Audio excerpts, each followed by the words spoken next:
Bem, eu estou aqui hoje muito feliz, porque eu estou acompanhada da professora Maria do Carmo Freitas, que é uma professora querida, referência para todos nós na nutrição. Ela é nutricionista, ela é doutora em saúde pública pelo ISC.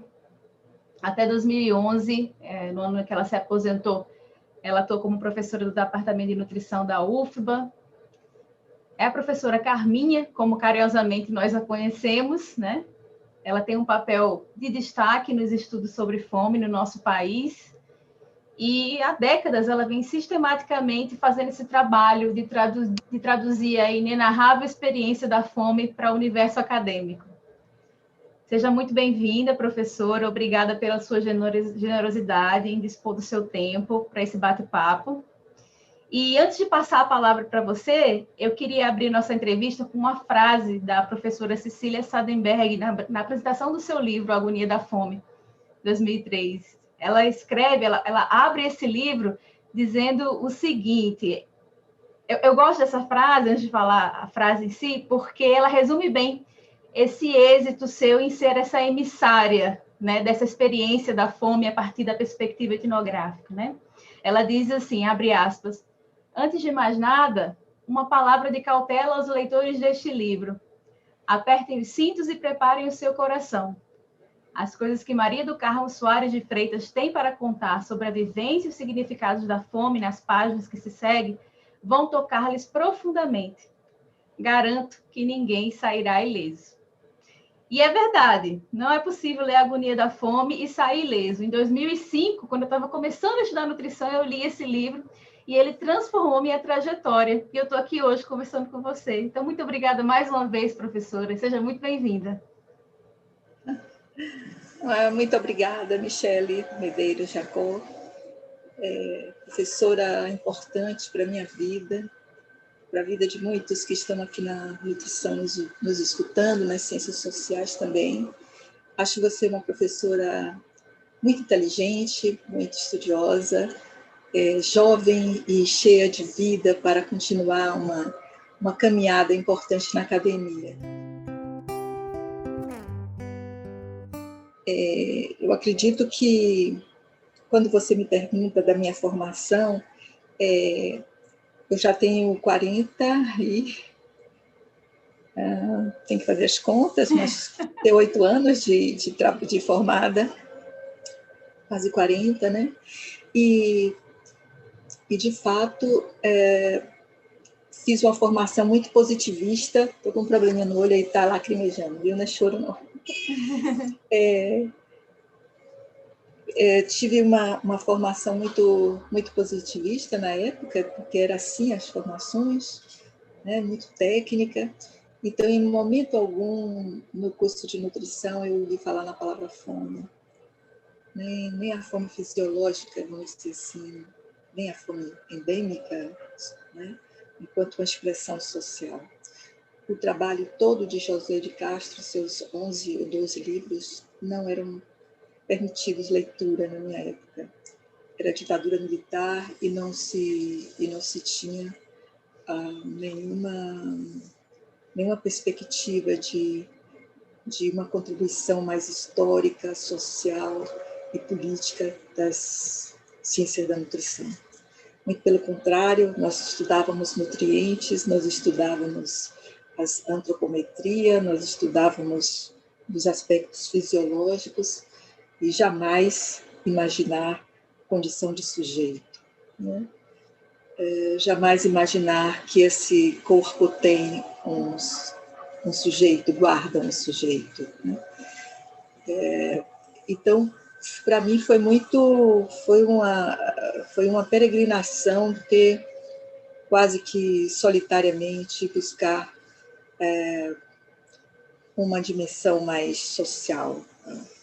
Creio que tive a ajuda de vários colegas das ciências sociais, fui aluna especial no curso na pós-graduação em sociologia, várias disciplinas, e gostei muitíssimo de ter feito mestrado no México, onde eu conheci o professor Eduardo Menéndez, que me deu as primeiras pistas, os primeiros as primeiras leituras, né, sobre antropologia.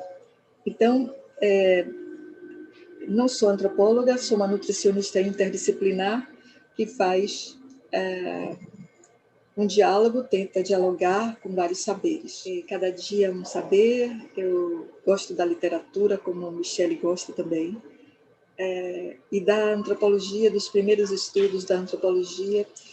Fui trabalhando, fui pensando, estudando a antropologia filosófica. Vários autores, eu quero entrar aqui em outros autores, como, por exemplo, que me ajudou a pensar muito, Habermas, sobre a modernidade, também o sujeito da modernidade, também Heidegger. Eu fiz 5 semestres de Heidegger, fiquei encantada com as possibilidades que nós podemos ter a partir dele, com o Dasein, a partir dele. Como nós podemos, nós podemos criar o ôntico, a essência, procurar, buscar a compreensão do sentido que se mostra, do sentido que não se mostra, do silenciamento, do objeto que se estuda e não se mostra completamente. Quanta coisa para estudar, a gente fica... É muita coisa, né? Sim. Eu fiquei encantada. Para mim, no doutorado, o mais importante autor, o que mais me ajudou a encontrar significado nas expressões ênicas que eu encontrei, foi Paul Ricoeur. Para mim, foi o autor que eu vou dizer que ele conseguiu me situar no mundo, entende? Ele foi Você acredita, eu fui à França ver se eu encontrava, mas ele já tinha morrido. Mas ele é fantástico, Paul Ricoeur. Eu fui num congresso de nutrição do Rio Grande do Sul, não sei se você foi, há muitos anos. Eu tenho a impressão que 2008, não me lembro. Eu encontrei uma professora da Universidade Federal do Rio Grande do Sul, de nutrição, chamada Bernadette Weber. Essa moça foi aluna de Paul Ricoeur. É uma nutricionista clínica e foi estudar a linguagem, a interpretação da linguagem em Paul Ricoeur, com Paul Ricoeur em Paris. Quer dizer, que bom encontrar essa pessoa. Ela está aposentada, mas ela não saiu da clínica e ela queria fazer uma interpretação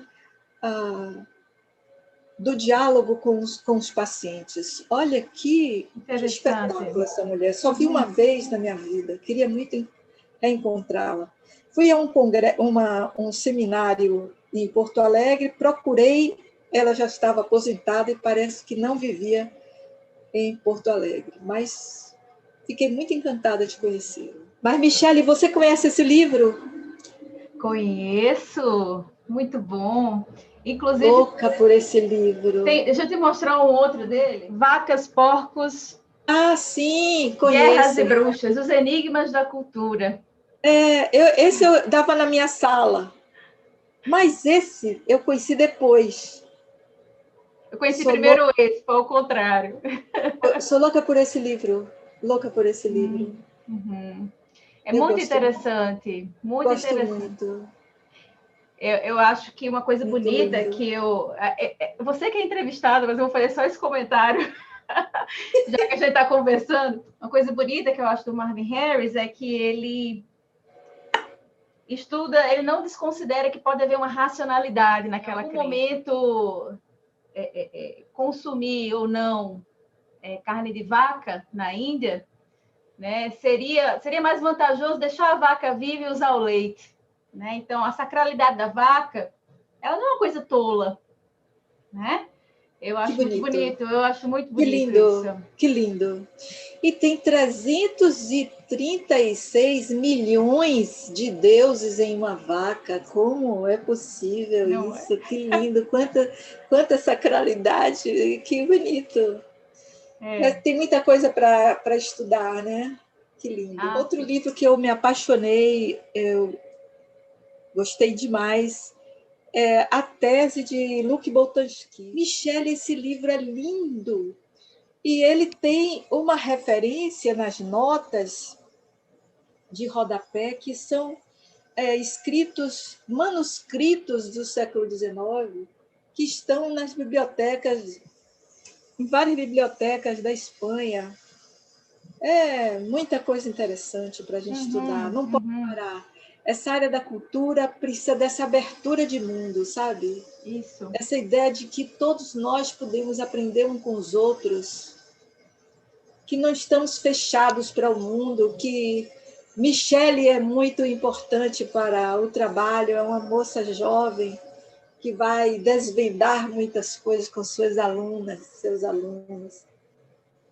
Temos que pensar nessa possibilidade, sem precisar ciúme das áreas. Sim. A academia tem muito ciúme. Não precisa isso, vamos abrir o mundo.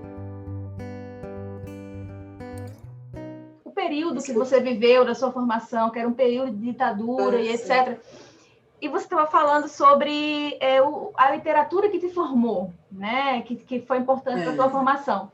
Aí eu lembro que eu li em uma matéria na internet, eu queria checar com você essa informação, de que o próprio Josué de Castro foi uma literatura que você acessou fora do Brasil, quando estava no México, porque naquele período, Josué de Castro, ele estava como se fosse proibido aqui, a leitura dele, né? Uma leitura subversiva. É isso mesmo? Como foi esse encontro?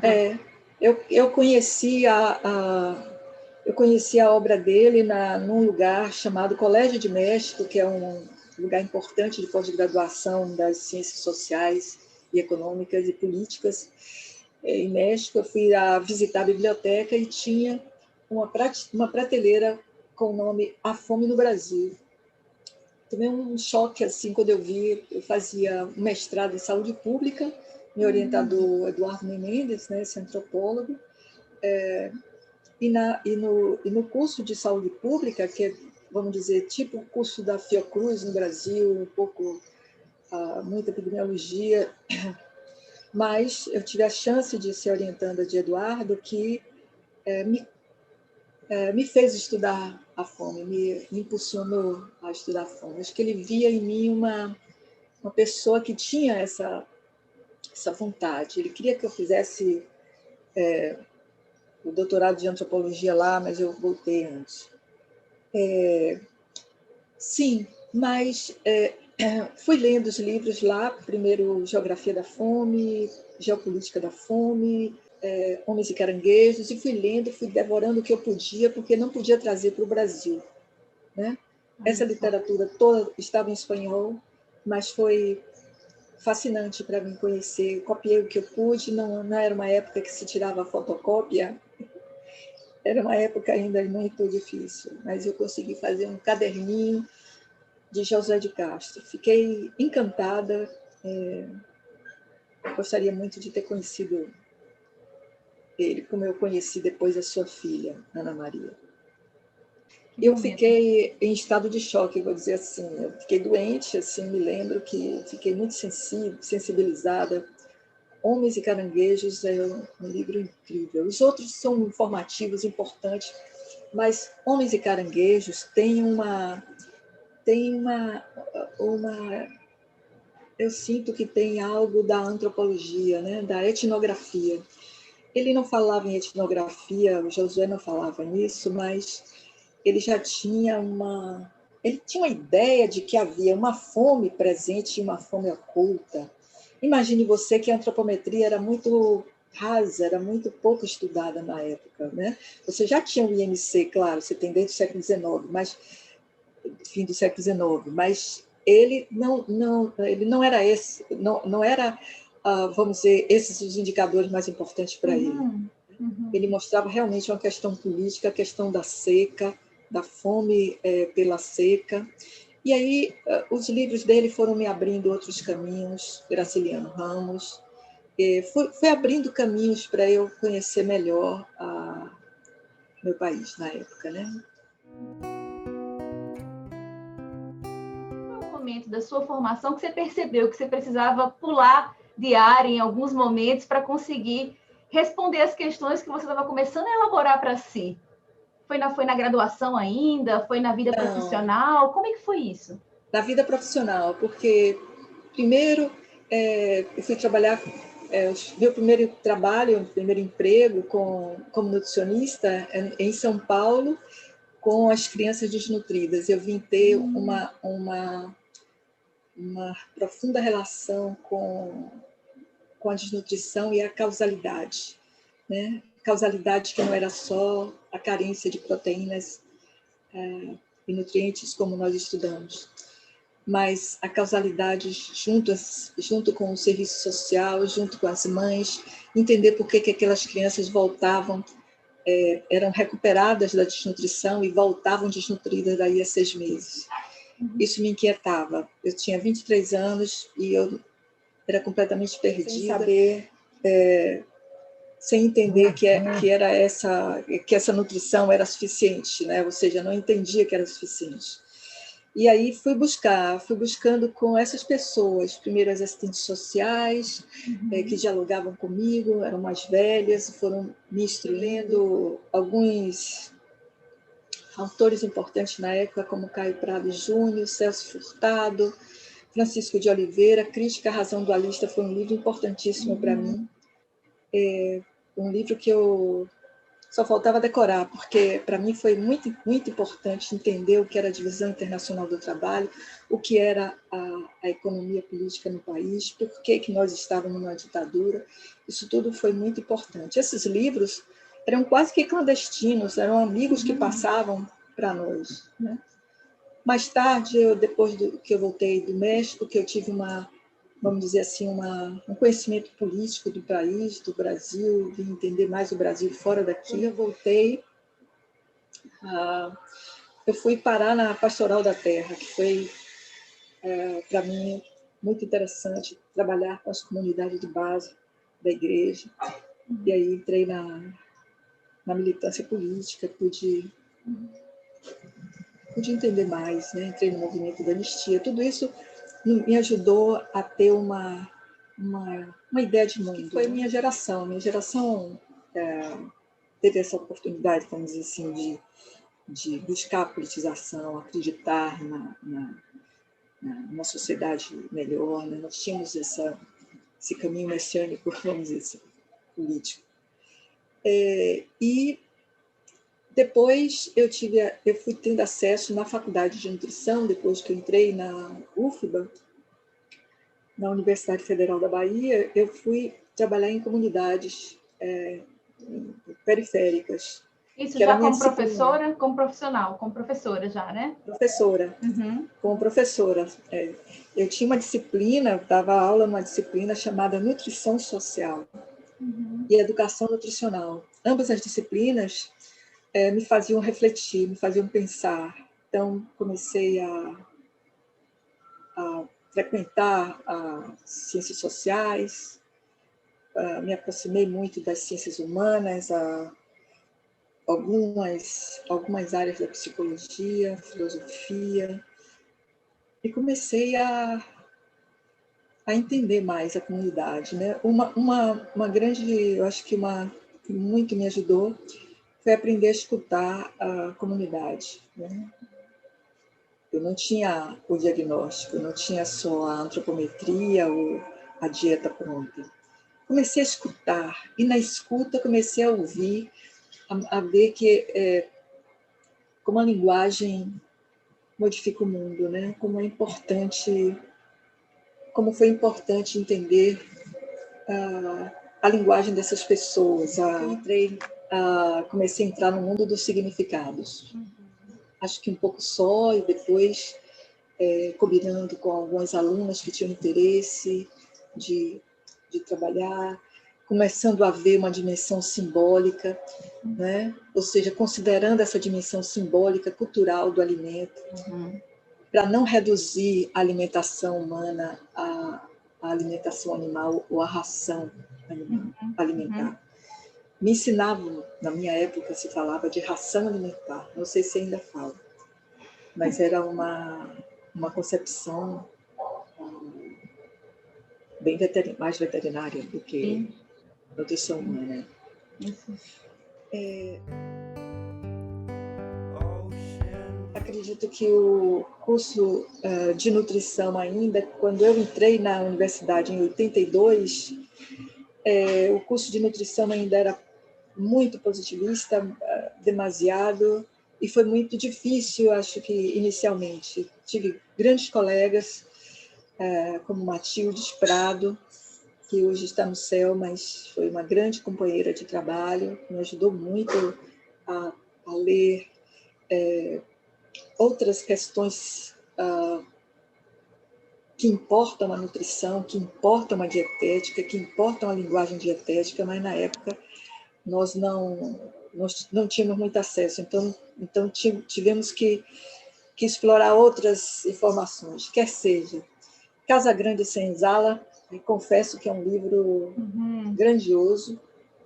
As notas que estão no final do livro são fundamentais para entender as etnias de uma cidade como a nossa, cidade de Salvador, né, formada por Jégias, Zobás, Iarubas, Malê, tantas outras etnias que nunca foram ditas para nós, nem no curso secundário, nem na universidade. Nunca falaram dos negros para nós, né?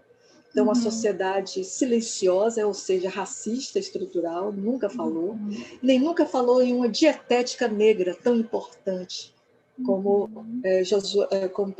Gilberto Freire traz em muitos momentos. Claro que Gilberto Freire tem suas dificuldades em relação a alguns momentos do seu trabalho, como uma época muito difícil, positivista, de poucas informações, mas tem outros autores que seguem o ritmo dele aqui na Bahia, como Hildegard de Viana, que me ajudou, e Vivaldo Costa Lima, que me ajudou a ver mais do que a nutrição propriamente me poderia mostrar. Ou seja, não existe uma nutrição sozinha, existe uma nutrição que dialoga com outras disciplinas. Não existe a clínica sozinha, mas uma clínica que pode dialogar, né? Então, quem trabalha diabetes precisa ler Açúcar, que é um livro fantástico de Gilberto Freire. Câmara Cascudo, vários momentos, não li tudo dele, mas muita coisa me ajudou e eu parava, ia buscar outras. E o que mais me encantou, Michele, em minha vida foi a etnografia. Ter uma ideia da nutrição como ethos, a nutrição que pode ter uma imagem e uma linguagem cultural que vai além do símbolo, que vai mais além, que vai ao sentido, que vai aos significados. Essa para mim, seria o mais importante. Veja, eu trabalhei no bairro que eu fiz mais tarde a etnografia, eu trabalhei num bairro onde eu fazia avaliação nutricional dos menores de 5 anos. Fiquei muito amiga das mulheres, batizei 30 crianças, 32 crianças, domingo ia para lá tomar cerveja com o pessoal, fiquei muito amiga da periferia de Salvador, muito. Queriam que eu fosse vereadora. Era uma coisa interessante, eu perdida ali às vezes. Fizemos um congresso de nutrição aqui, o 11º, que foi em 1987, onde eu trouxe 18 bairros, 18 bairros da periferia ferroviária, representantes de 18 bairros dentro do congresso. Trouxe indígenas, trouxe o movimento negro, trouxe o Olodum, o Ileaê, trouxe o que eu pude para esse congresso de nutrição. Ficamos 3 dias sendo noticiado nos principais jornais do país, né? Trouxe o ministro da Saúde de Cuba. Eu estou toda arrepiada, você está falando, eu estou toda arrepiada. Imagine o que a gente fez em 1987, meu Deus. Que loucura. Que grande, que grande, que grande. Que coisa bonita. Uhum. Eu me lembro que e misturei com tudo, ou seja, como nós não tínhamos dinheiro, tínhamos que fazer o congresso financiado pelos empresários. Tinha empresários, Coca-Cola e tudo mais. E fizemos um congresso assim, mas também trouxemos o povo para o congresso. Foi muito interessante. Todo mundo de ônibus, os ônibus do congresso iam buscar as pessoas nas comunidades. Foi importante, foi muito bom para todos. Achei um grandioso congresso. Acho que foi, a partir daí, eu estou até estão fazendo uma matéria comigo sobre o que aconteceu depois desse congresso, que eu não sei, tem gente acompanhando. Mas eu acho que motivou a se pensar um pouco mais a nutrição. Acho que teve nutricionista dando chilique, dizendo que isso não era nutrição, mas foi muito importante, eu achei. Começar a romper com a linguagem positivista e buscar uma linguagem compreensiva do entendimento, do cotidiano, da vida, né? Tentar uma abertura de mundo que nós ainda não temos, acredito. Uma das coisas que me deixou mais, que eu chorei quando vi, fiquei muito emocionada e não conseguia esquecer, não conseguia dormir, quando uma mulher me falou sobre, no bairro que eu fiz a etnografia, quando uma mulher me falou do Mingau dos Anjos. Isso foi uma revelação que alguém pode dar a outra, o Mingau dos Anjos.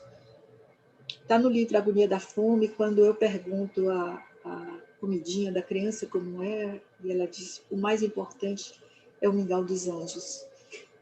Eu fiquei em silêncio sem entender de que anjo ela fala, né? O que existe aí. E ela me explicou que ela dá um pouco de leite, eu imagino que 30 ml de leite na mamadeira. Depois ela dá à criança essa mamada, esse golinho. Depois ela enche a mamadeira de água e há gotículas de leite nas paredes do vidro, do vaso, da mamadeira. E ela sacode e dá à criança. Essa água de leite é para ela o alimento espiritual que vai manter a criança bem. É chamada de a mamada dos anjos. Michele, quando eu estava no bairro fazendo a etnografia, né, da tese, eu tinha 3 meses no bairro procurando saber o que fazer com a pergunta sobre a fome. E não podia falar porque fome é um tabu linguístico, não é possível falar. E eu não, a não ser essa impressão de fome fisiológica que é momentânea, quando você sente uma certa congestão de vazio no estômago. Mas essa fome que eu buscava entender, que se dá desde criança na pessoa, eu não conseguia saber que pergunta, como chegar a essa pergunta. Eu não sabia. Sabe que é uma pessoa totalmente perdida, sem saber o que fazer, 3 meses no bairro e sem saber o que fazer com isso. Então, eu chegava na hora do almoço e as panelas estavam viradas para baixo, sobre o fogão, e eu apenas olhava, mas eu não podia falar nada. Numa dessas imagens, uma senhora falou para mim, preciso lhe contar uma coisa. E me contou que ela bateu na porta da casa dela. Michele, eu tomei um choque. Eu perguntei ela quem? E a mulher me disse, essa bicha que você está querendo estudar. Olha, você sabe que minha reação foi a mais louca, eu saí correndo. eu saí correndo, disse, depois eu falo com a senhora, e saí correndo e vim para casa. Eu fiquei sem saber o que fazer. Uhum. Será isso uma alucinação dessa senhora? Será ela uma pessoa com um problema mental e alucinou naquele momento com essa visão? Fiquei muito desesperada, muito desesperada. Fui conversar com minha mãe. Minha mãe não foi à escola, ela tem só 3 anos de curso primário em casa. Numa época que mulheres... Minha mãe tem 100 anos, e ela não está mais lúcida, mas ela veio de uma área rural muito pequena, então, do recôncavo da Bahia. Então, eu fui contar essa história a ela. Ela disse, cale a boca, você não pode falar isso aqui dentro de casa. Eu tomei um choque. Minha mãe, o que você está dizendo? Eu ficava mais louca ainda, entende? E aí, voltei, uns dias depois, voltei à comunidade, voltei essa mesma mulher, e ela me contou a história da chave, que eu acho que vocês têm aí no livro Agonia da Fome, que é a história do filho que foi preso. E foi aquela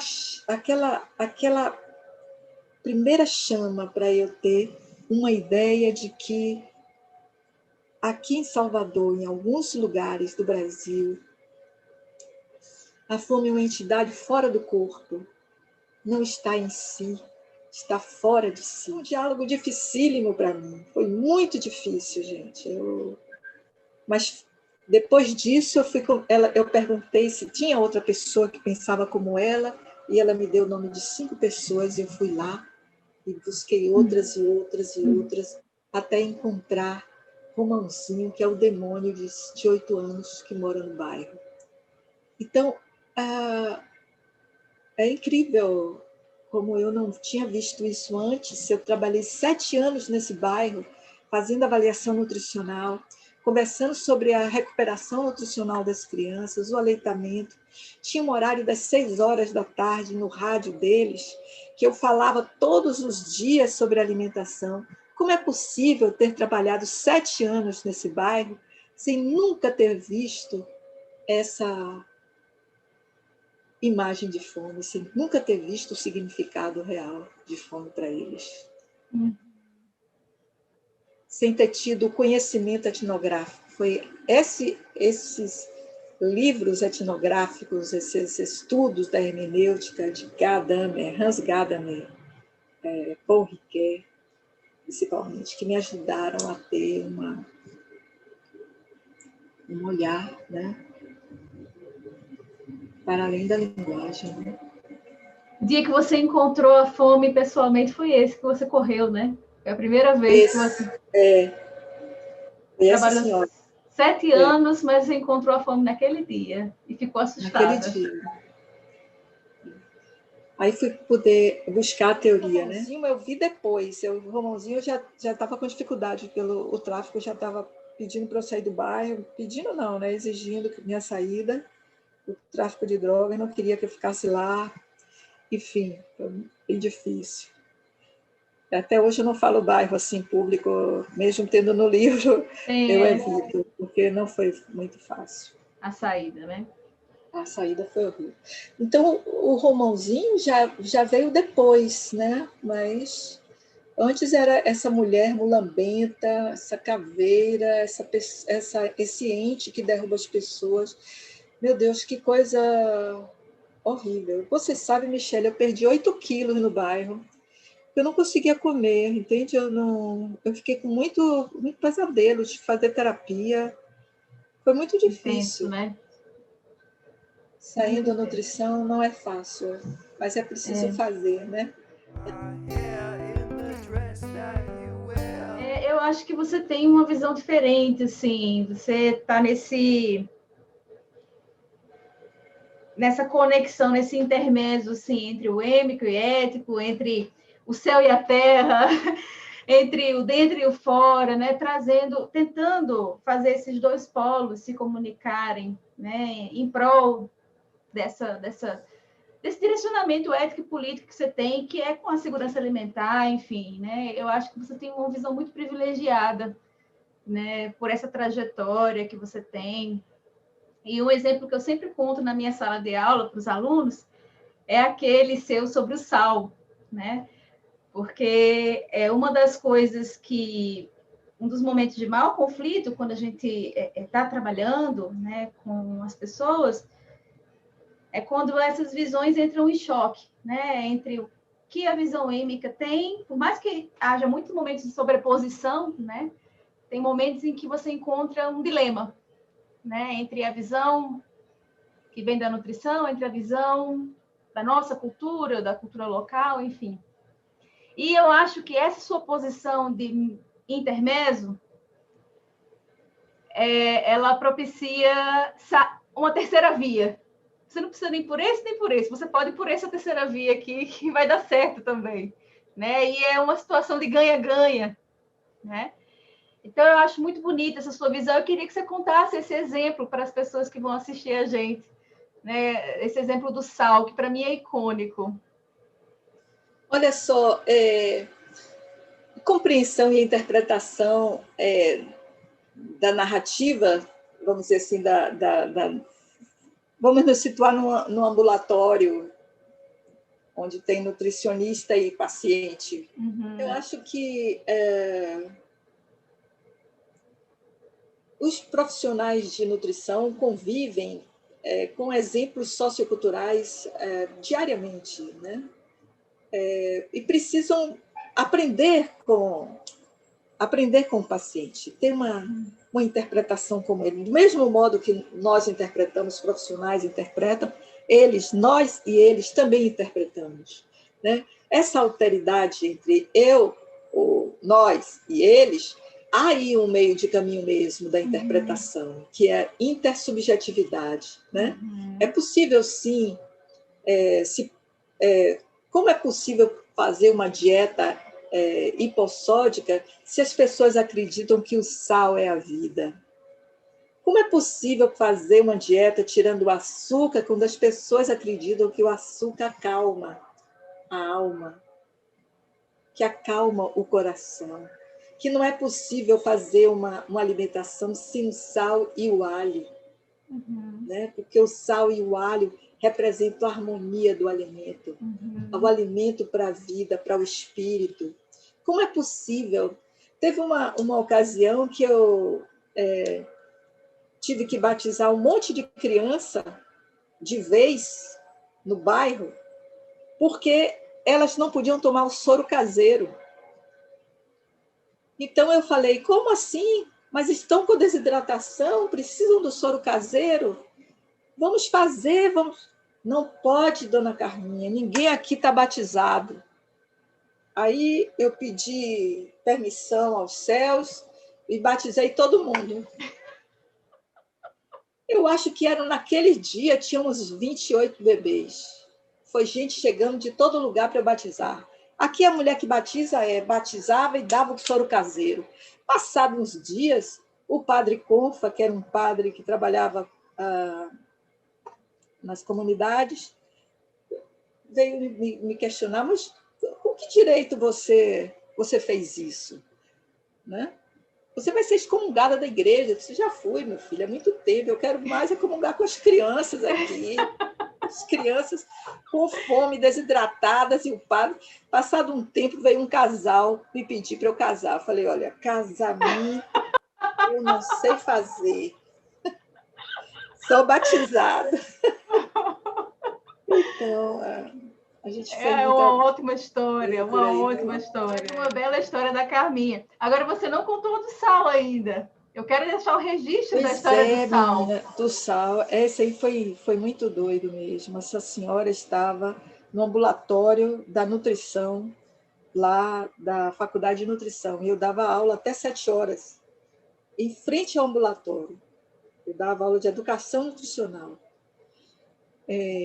Naquela época eu fumava, então eu ficava na porta da escola para não jogar cigarro para os alunos, as alunas.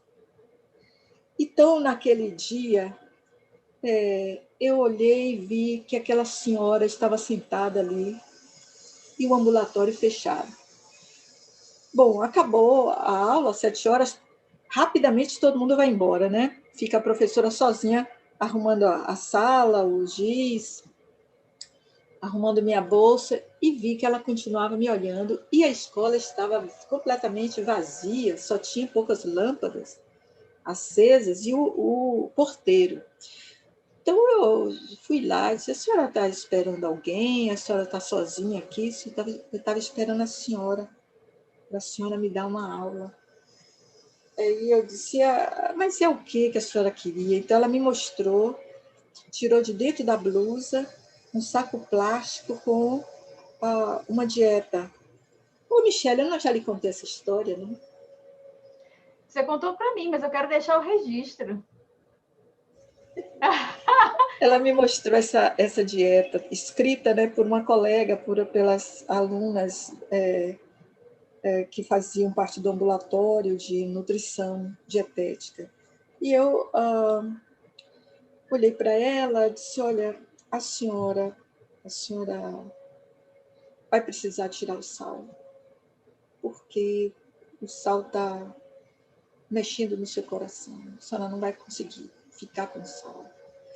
Bom, eu acho que ela teve um pouco de transe, imagino, reagiu com um pouco de transe, assim, um pouco sobrenatural, não sei, deu uns pequenos gritos e disse que não podia, e eu fui na cozinha, peguei um pouco de sal, lá da cozinha da nutrição, fui lá, peguei um pouco de sal no laboratório lá, peguei um pouco de sal, trouxe na minha mão e disse: vamos resolver isso aqui nós duas.